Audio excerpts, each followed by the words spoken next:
Welcome to the channel. Before we get started, make sure you hit that subscribe button so you get all of my weekly videos helping guys become the kind of man that their woman worships. And today I'm going to talk about an affliction that is affecting men everywhere. Men are going limp. And I'm not just talking about erections. There is a fearfulness, a passivity that is creeping into the masculine spirit. It is a fear of risk, an attachment to comfort and playing it safe. It is a rejection of our essential masculine nature, and it is what's keeping men from experiencing the love and the life that sets their souls on fire. In this video, I'm going to share what's behind the trend of what I call demasculinity, how to know if you've been affected. And it's really important that you're brutally honest with yourself about that, because we can only change what we acknowledge. And make sure that you stick around until the end, because I'm going to be sharing some practical tips for men to reassert themselves as the strong masculine presence that women crave. If you don't know me, I'm Isaac Wathen. I'm a love and relationship coach for men. And while I've read the books and done the trainings, my primary expertise comes from my experience. So today I'm going to share how my playing it safe led me to getting engaged to the wrong woman, which was actually a $20,000 mistake. Before we get into it, hit that subscribe button and make sure you take the quiz in the description. When you submit that quiz, you will get a personalized video from me helping you see what you can't see and identifying your main blocks to experiencing the love that you desire, as well as the key recommendation to help you unlock that new level of love. The problem that's got men everywhere going limp and passive is that there is an ever-increasing population of safe men. Now, when I say safe men, I don't mean men that create safety for their partner in relationship. When I say safe men, I mean men who are playing it safe, who are timid, who are not taking bold risks, who are not declaring their bold desires to the world, who are not enforcing their boundaries, who are choosing comfort over going after what they truly desire in their hearts. And what makes that problem worse is that modern culture is enabling men who play it safe, especially in the Western world. Our culture is really kind to men who play it safe. You can create a really comfortable life playing it safe. You can have a consistent paycheck, a relationship that looks good on paper. You can probably get some women who want to go out with you behind the screen of a dating app on your phone. And that's really attractive to a lot of guys. They don't have to risk criticism. They don't have to risk real rejection. And they don't have to risk emotional exposure. But the problem is that what that leads to is a life that's just, fine. It looks good on paper, but there's something missing. You don't really feel alive because you're rejecting your masculine nature. As men, we're meant to risk. We're meant to be in the arena, rolling with the punches, taking the lashings, and becoming unbreakable. If you look at our ancestral heritage, men have always been the leaders, the builders, the protectors, the hunters, all roles that require risk. And so safe men don't create safety. Men who can tolerate risk create safety for our families, for our women, and for our tribe. And so now I'm going to share from my personal experience of a time in my life where I played it safe. And while initially that created comfort for me, eventually it cost me a lot. It created a lot of pain for myself and for people around me. And it also led to a life that just felt kind of drab. So now rewind the tape back to my early 20s, to where I graduated college. Now, throughout college, I had nothing more than few-month flings. There was never any serious long-term relationships. But after a couple years out of college, I decided that it was time for me to commit to a woman and see what it was like to be with one person in a committed long-term relationship. And there was a prime candidate, or so I thought. There was a woman who I'd met in college who we'd had a short relationship, and she had stayed in touch with me in the few years after college and made it very clear to me many times that she wanted to be in relationship with me. So after a few years of this, of us kind of going back and forth and me saying, I don't want this, I'm not ready, it eventually came to a place where I was ready and where I wanted to explore a committed relationship. And the safe thing was that she had been chasing me. There was no risk of rejection entering this relationship. I knew that she wanted me, and so I said yes, and we started dating. And we did a year of long distance, and then I eventually moved to her city and moved in with her and found myself in this 4-year relationship that there was a lot of good in. There was a lot of love. We helped each other see a lot of things. But somewhere along the way, I just had a feeling inside, a whisper that told me that it wasn't right. And I played it safe. I didn't know how to have that conversation with her. Everything looked good on paper.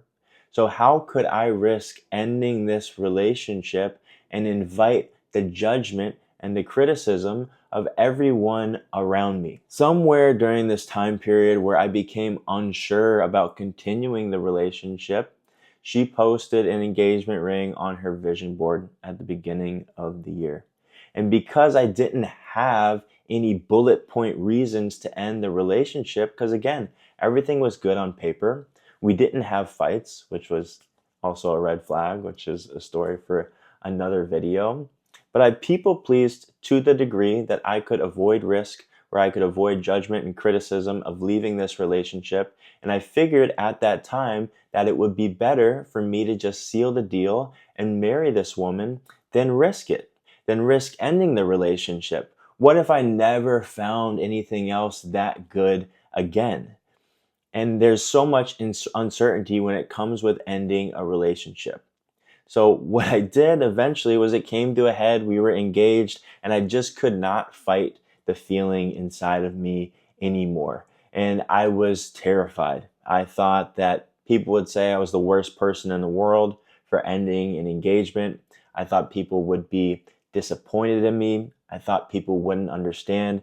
And I didn't know if it was going to be the worst mistake in the world, because what if I never found anybody again? But eventually, I found the courage to do what was the hardest, most excruciating decision that I've made in my life.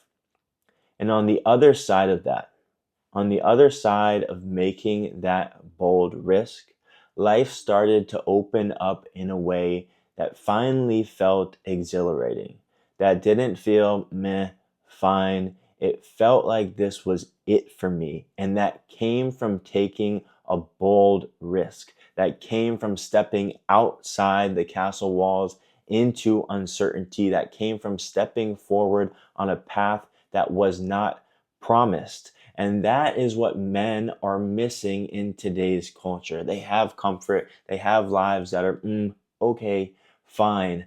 But for us to live lives that set us on fire in the best way possible, we have to be willing to risk exposure, risk rejection, risk criticism and failure. It's a must for us to feel like we are aligned with our true masculine nature. For us men, life was never supposed to be safe. That's a lie that we were sold. Men are meant to be in the arena. And there is a wonderful quote by Teddy Roosevelt that you should Google after this video. Just Google "man in the arena," Teddy Roosevelt. So we're meant to be in the arena, taking hits, learning lessons, and becoming unbreakable. But most men are just hiding in the bleachers watching the game. So the way forward, and here's the practical tips, are to step into the arena. Do something that might concern your parents a little bit. Do something where there's a possibility of failure or rejection or exposure. And when we don't take risks, when we don't do hard things, it perpetuates the feeling of unworthiness, which is so widespread among men. And this is about uncomfortable choices and uncomfortable decisions. So, all that begs the question, what is there to do if you're a risk averse man? If you have challenges with putting yourself out there or being bold? And the first practical tip that I'll offer is work on your mental game. So, we all have a voice inside of our head that talks to us. And the voice that talks to us, that keeps us safe, that prevents us from making bold decisions, that voice of fear and doubt, is that you have to change the way that you relate to that inner voice. You have to understand that that voice is operating from a well-intentioned place. It wants to protect you. It wants to keep you safe. And what's helpful for me and my clients is that you can characterize this voice as your inner protector. But while honoring and acknowledging that voice for the good that it does for you, it's also important to express to your inner protector that while you are grateful for the safety, that in this moment you are prioritizing fulfillment and aliveness over safety. Another thing that might be helpful for you in mastering the mental game is to Google something called the safety bias. I'm not going to go into it in this video because there's a breathwork class that I need to get to after this, but just Google safety bias and leave in the comments what you found. The second practical tip that I'll offer you is learn to regulate your emotions and control your physiology. And some of this is the most transformative work that I do with my one-on-one clients. So when there is risk, when there is uncertainty, your body is going to perceive that as danger, and there will be a stress response. So your breathing might become shallow, your heart rate might start to pick up, you might experience heat in your face or shakiness in your hands. And knowing how to regulate your physiology, to communicate feelings of safety, to lower feelings of danger, is going to improve your risk tolerance, which is the game. And also in those moments of risk and uncertainty is you're going to experience disruptive emotions like fear and doubt and perhaps panic. So learning how to regulate your emotions is going to be critical in helping you become the kind of man that walks the way of the warrior. The third and final practical tip that I'll offer you is as you're growing your capacity for risk, operate just outside the edge of your risk tolerance. This isn't about going from 0 to 100. This isn't, if you've been isolating yourself in your bedroom for the past year, this isn't about walking into your job and quitting tomorrow. That would be extreme. So it's about slowly leveling up. What feels just uncomfortable enough that you wouldn't do it before watching this video, but now you're thinking after watching this video, there's an opportunity for you to develop courage and risk tolerance. And if that's too difficult for you, if you can't bring yourself to cross that edge, first lower the bar and also consider hiring a coach, someone who's been there, someone who's done it, someone who's taken the risks in their lives so they are now in a place where they're living a life of their conscious creation. If this resonated with you, hit subscribe, drop a comment letting me and others know what you learned in this video, and share this with someone in your life.